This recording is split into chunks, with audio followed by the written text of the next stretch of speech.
رمز جنونیت بائی Alisha Khan, episode number 22۔ Aizal please مت رو، پلیز خود کو سنبھالو۔ اگر ایسے ہی روتی رہو گی تو بھلا آگے کیسے کچھ کر پاؤ گی؟ وہ دونوں اسے کال لیے جا رہی تھی، نہ ہی وہ اس کی کال پک کر رہا تھا، اور جب وہ اس کے گھر پر گئی تھی تب وہاں تالا تھا۔ ضرورت پتہ نہیں کہاں چلے گیا ہے۔ حریف، میں اس کے بنا نہیں رہ سکتی، مجھے فکر ہو رہی ہے اس کی۔ آئزن نے اپنی سرخ ناک رگڑ کر مزید رگڑتے ہوئے اس سے 2 دن سے رو رو کے خود کو ہلکان کر لیا تھا۔ حریف اسے سمجھا سمجھا کر تھک چکی تھی، مگر وہ ٹھیک کچھ ماننے کو تیار ہی نہ تھے۔ آئزل، مجھے نہیں لگتا ان کے ساتھ کچھ ہوا ہوگا۔ کیا مطلب؟ اس کی طرف سوالیہ نظروں سے دیکھنے لگی، جس پر حریف نے نظریں چرائیں۔ بتاؤ حریف۔ آئزل، مجھے نہیں لگتا وہ ایسا کوئی ارادہ رکھتے ہوں گے۔ اگر انہیں تمہارا ذرا بھی خیال ہوتا تو وہ تمہیں اس طرح بنا بتائے یوں غائب نہ ہوتے۔ حریم کی بات پر اسے تکلیف ہوئی تھی، جیسے وہ زخمی ہو اندر سے۔ آئزل نہ سمجھی سے اسے دیکھنے لگی۔ حریم، مجھے بھروسہ ہے اس پر، خود سے بھی کئی زیادہ۔ وہ زریز ہے، وہ کبھی بھی چاہ کر بھی مجھے نہیں چھوڑے گا۔ وہ مجھ سے بے حد محبت کرتا ہے۔ آئزل، دعا کرو ایسا ہی ہو، ورنہ مجھے کچھ ٹھیک ہوتا دکھائی نہیں دے رہا۔ حریم نے عین ٹھنڈی سانس لیتے ہوئے کہا، مگر آئزل کو بھروسہ تھا زریز پر۔ وہ چاہ کر بھی اس پر شک نہیں کر سکتی تھی۔ اسے یقین تھا جلد یا بدیر مگر وہ اس کے پاس ضرور آئے گا۔ سین چینج۔ وہ لوگ اس وقت ایک شاپنگ مال میں تھے جب تعبیر کا موبائل رنگ ہوا، جس پر حاشر کا نام چمک رہا تھا۔ وہ اکثر اسے کال کیا کرتا تھا، مگر شہویز کو وہ شخص ایک آنکھ نہ بھاگتا تھا۔ تعبیر، کیسی ہو تم؟ میں ٹھیک۔ آپ حاشر؟ وہ نرمی سے کہتی ہوئی ایک شاپ کے سامنے رک گئی۔ اس بات سے انجان کے بازل ہوڈی میں منہ چھپائے ان سے تھوڑا فاصلے پہ کھڑا ان پر نظر رکھ رہا تھا۔ تمہیں پتہ ہے میں نے تمہیں بہت مس کیا، اور ہاں میں کل ہی کراچی آیا ہوں۔ تو پھر کیا پلان ہے ملنے کا؟ حاشر کی بات پر تعبیر مسکرائی، جبکہ دوسری طرف بازل موبائل پر آتش کو ایک ایک پل کی انفارمیشن دے رہا تھا۔ ملنے کا میرا مطلب ہم کہاں ملیں؟ میں سوچ رہا تھا کیوں نہ ایک ساتھ ڈنر کیا جائے آج رات، کیا کہتی ہوں؟ حاشر نے شوقی سے کہا، جس پر وہ تھوڑا گھبرا گئی۔ اس کے لیے یہ سب بہت عجیب تھا۔ ڈنر نہیں، دراصل میں اسے تو بہانہ بنانا بھی نہیں آتا تھا۔ اوف تعبیر، گمون یار، ہنی اور تمہاری وہ فرینڈ بھی آنے کے لیے ریڈی ہیں، تو تمہیں کیا پرابلم ہے؟ اسے حیرانی ہوئی یہ جان کر کہ وہ تو اسے سب کے ساتھ ہی بلا رہا تھا۔ جی ضرور، میں آ جاؤں گی، مگر آنا کہاں ہوگا؟ وہ معصومیت سے پوچھنے لگی۔ تم مجھے لوکیشن بھیج دینا، میں اپنے ڈرائیور کو وہیں پر بھیج دوں گا تو وہ تمہیں پک کر لے گا، اوکے؟ جی ضرور، خدا حافظ، ٹیک کیئر۔ وہ مسکرانے لگا، اتنا سا جھوٹ تو بنتا ہے۔ آپ ہی کس کا فون تھا؟ شہویز، جو ابھی ایک خوبصورت سا اسٹرالر خرید کر واپس آیا، اس سے پوچھنے لگا۔ حاشر کا کیا کہہ رہا تھا وہ بیکاری؟ شہویز، تعبیر نے اسے گولی سے نوازا۔ اوف، اچھا نا، سوری آپ ہی، چلیں اسے شاپ پر چلتے ہیں۔ وہ اسے اپنے ساتھ دوسری شاپ پر لے گیا، جبکہ بازل ان کی ایک ایک حرکت کو میسج میں ٹائپ کر کے آتش کو بھیج چکا تھا۔ اوہ، تو ملنے کی پلاننگ کی جا رہی ہے، ٹھیک ہے، تو میں بھی دیکھتا ہوں کیسے ملتے ہو تم لوگ۔ وہ کچھ سوچتے ہوئے مسکرایا، یک طرفہ مسکرایا تھا۔ سین چینج۔ رات کا وقت تھا جب وہ جانے کے لیے مکمل ریڈی ہو چکی تھی۔ اس نے پنک کلر کی خوبصورت سی فراک اور ساتھ چوڑی دار پاجامہ پہنا تھا، اور ساتھ ہی سلیقے سے دوپٹہ سر پہ اوڑھا تھا۔ وہ اس وقت ایک سلجھی ہوئی سمجھدار سی روایتی لڑکی معلوم ہو رہی تھی، جبکہ بال اور دوپٹے کے اندر کھلے رکھے تھے، ہلکا سا میک اپ تھا۔ ابھی وہ اپنے سینڈلز پہن ہی رہی تھی جب باہر دروازے پر دستک ہونے لگی۔ جب شہویز نے دروازہ کھولا تو کار کا ڈرائیور کھڑا تھا، یقیناً وہ حاشر خانزادہ کے کہنے پر تعبیر کو پک کرنے آیا تھا۔ آپ ہی آپ کہیں تو میں بھی ساتھ چلوں؟ یوں اتنی رات کو کسی کے ساتھ جانا مجھے مناسب نہیں لگ رہا۔ شاویز کو اپنی بہن کی فکر ہو رہی تھی۔ شاویز تم پریشان نہ ہو، شاید ہی پہلے مجھے پھر ہمیں اور رائما کو پک کریں گے، تو تم پریشان نہ ہونا، میں واپسی پر تمہیں کال کر دوں گی، پھر تم مجھے لینے آ جانا۔ تعبیر کی بات پر اس نے بات میں سر ہلا۔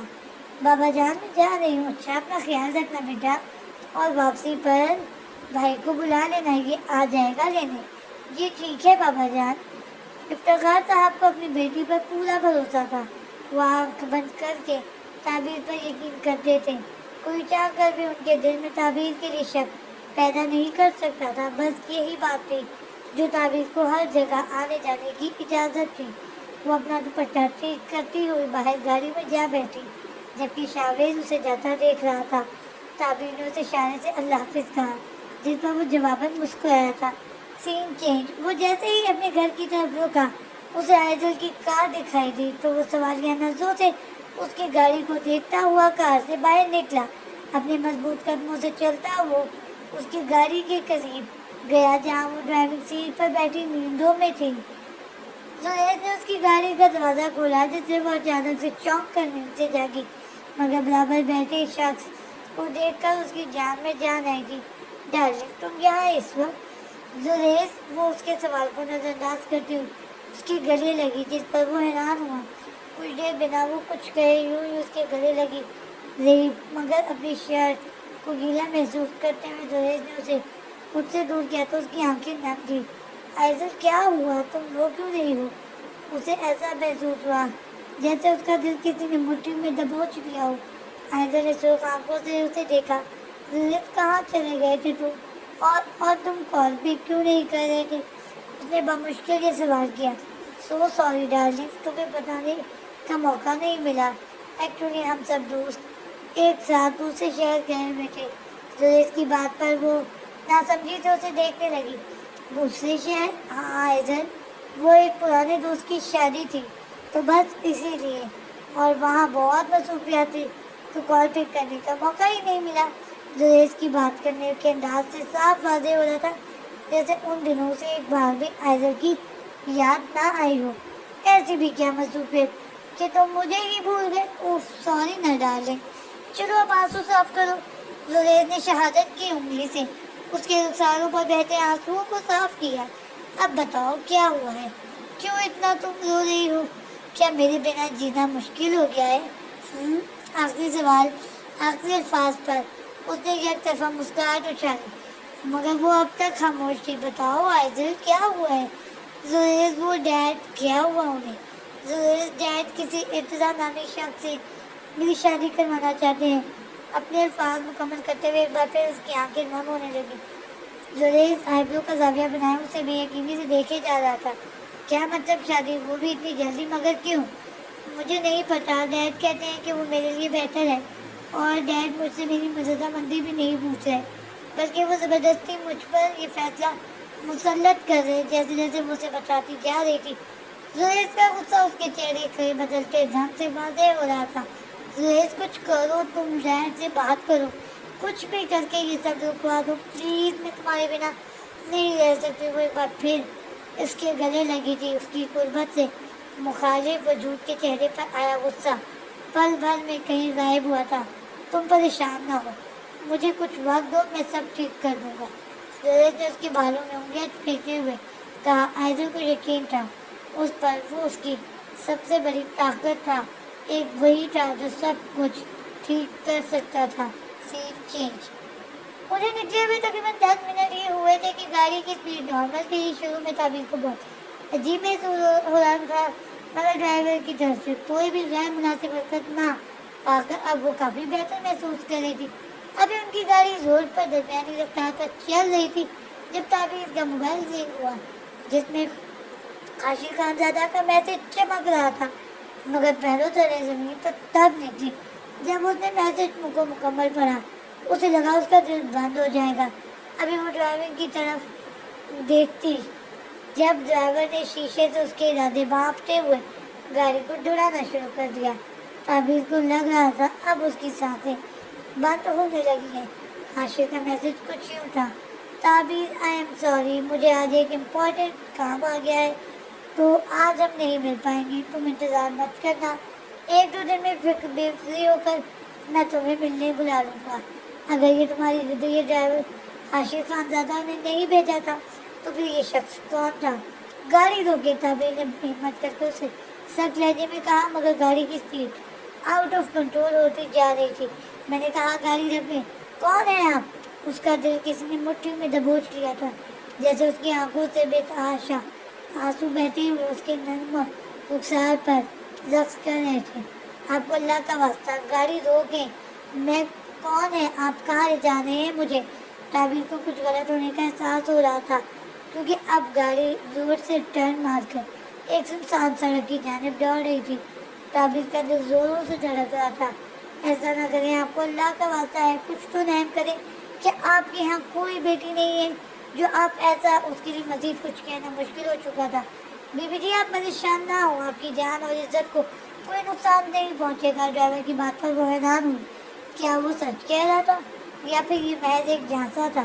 میں نے کہا نا آپ گاڑی روکیں ورنہ میں چلتی گاڑی سے باہر آگے وہ کچھ چلی جب اس کے سنسان علاقے سے اندر جا کر سامنے ایک بہت بڑا بنگلہ بنا ہوا تھا۔ بی بی جی آپ کے سامنے ہاتھ جوڑتا ہوں، میرے لیے مشکل پیدا نہ کریں، میرے چھوٹے چھوٹے بچے ہیں، مجھے پیسوں کی ضرورت ہے، اگر آپ کو کچھ ہوا تو آپ کا تو پتہ نہیں، لیکن صاحب جی مجھے زندہ زمین میں دفن کر دیں گے۔ وہ ڈرائیور گاڑی بنگلے کے قریب لے جاتے ہوئے بولا، پیچھے مڑ کر اس کے سامنے ہاتھ جوڑنے لگا، جبکہ تعبیر کو کچھ سمجھ نہیں آ رہا تھا۔ آخر ان سب کے پیچھے کون تھا اور کس کا ایسا کیا مقصد تھا؟ گاڑی جیسے ہی بنگلے کے سامنے رکی، تعبیر نے جلدی سے موبائل میں نمبر ڈائل کیا، مگر یہاں تو سگنل ہی نہ تھے۔ آخر کون کر رہا ہے یہ سب؟ آخر کس کی کیا دشمنی ہے مجھ سے؟ وہ دل کے مقام پر ہاتھ رکھے سہمی بیٹھی تھی۔ وہ اب بہت پچھتا رہی تھی، اسے یہ کام پہلے کرنا چاہیے تھا، کیونکہ یہ علاقہ آبادی سے بہت دور تھا، تبھی یہاں سگنلز کا آنا ناممکن تھا۔ جاری ہے۔